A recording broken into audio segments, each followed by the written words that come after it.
This is part of the bhutas tradition, where the fundamental process is to cleanse the elements in the system. If you are planning your Kumbh trip, do some sadhana and benefit from that process rather than make a ritual out of it. The cycles of the moon and the sun has a profound impact in the way we are.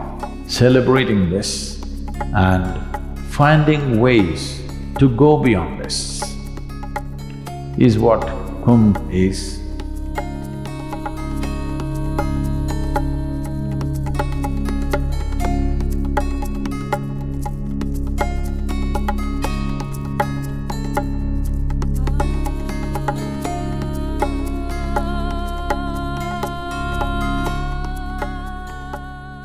This is a profound understanding of the 12.25-year cycles of the sun. Who we are,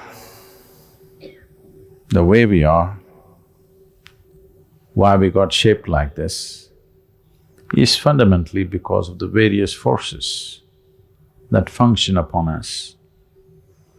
Solar system being the main thing.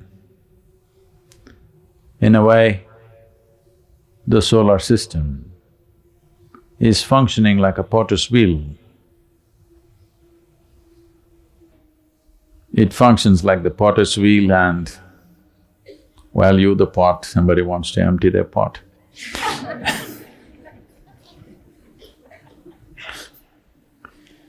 If only, if, for example, the planet decides to rotate a little faster than the way it is right now,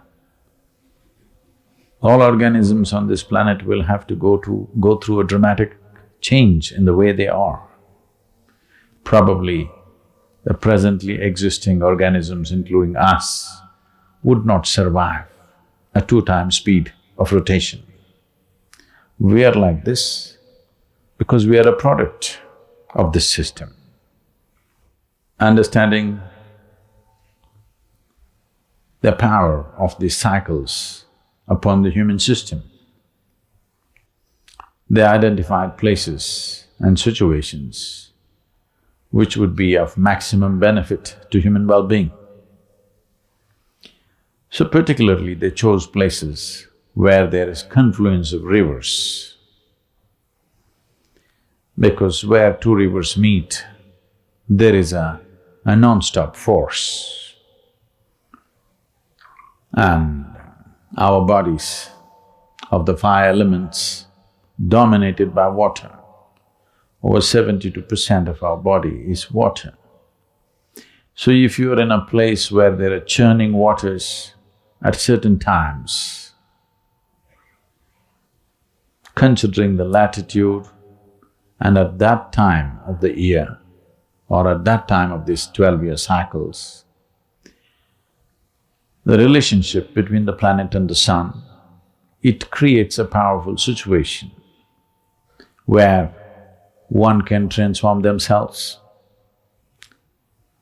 A lot of studies have been made on the previous Kumbh and they found phenomenal physiological changes in people who stayed there for over 40 days and every day they were in that water.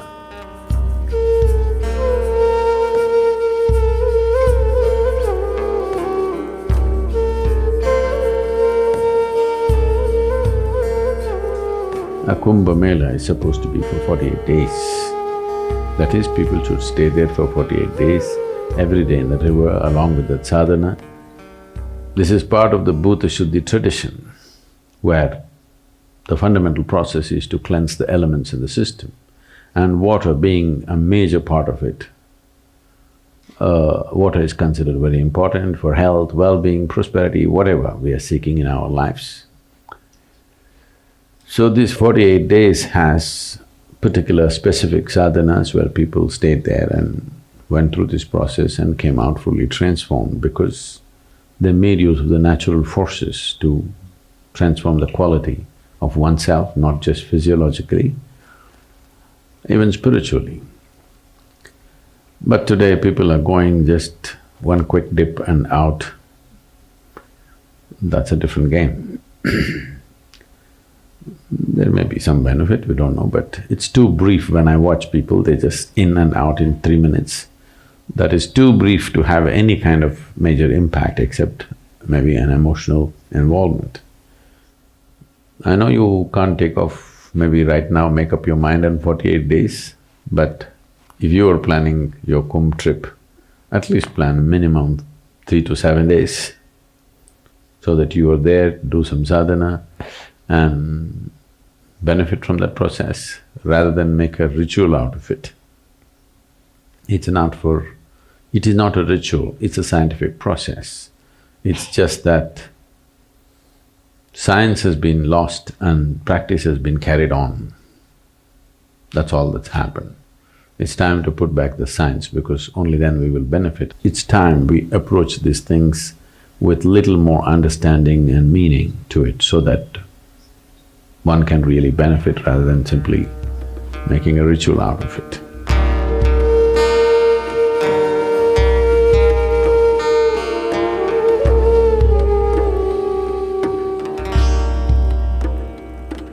For those of you who are thinking, what has it got to do with me, because I live in an air-conditioned home,